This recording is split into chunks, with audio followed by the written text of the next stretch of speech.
నేను భరించిన. ఇదే హరీష్ రావు గారు, ఇదే సంతోష్ రావు గారు అనేక కుట్రలు చేసినా కూడా భరించిన. నా మీద ఓపెన్గా మీడియా మిత్రులందరితో రకరకాల మాటలు చెప్తే కూడా నేను భరించిన. నా పర్సనల్ అటాక్కి నేను ఎప్పుడు కూడా వాళ్ళను ఇంతవరకు పేరు పెట్టి పిలవలేదు, మాట్లాడలేదు. ఫస్ట్ టైం చెప్తున్నా. నేను ఎందుకోసం చెప్తున్నా, కేసీఆర్ గారికి ఈ వయసులో సిబిఐ ఎంక్వైరీ ఏందండి? ఎందుకోసం ఆ కర్మ పట్టింది? ఎందుకు భరించాలి? ఇటువంటి వాళ్ళని చూస్తూ ఎందుకోసం ప్రొటెక్ట్ చేసుకోవాలి? బీఆర్ఎస్ పార్టీ తమ్ములకు కోపం రావచ్చు, కానీ వాస్తవాలు చేదుగున్నా అప్పుడప్పుడు మాట్లాడుకుంటేనే, మందు తీసుకుంటేనే ఆరోగ్యం మంచిగా అవుతుంది.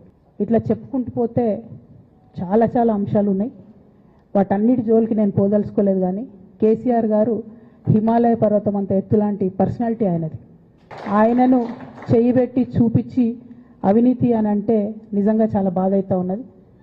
ఎందుకంటే నా పెళ్ళప్పుడు నా పెళ్ళి చేయడానికి కూడా ఇబ్బంది పడ్డటువంటి వ్యక్తి ఆయన. రాజకీయాలలో 40-50 ఏళ్ళు ఉంటే కూడా ఆస్తులు సంపాదించుకోలే కేసీఆర్ గారు.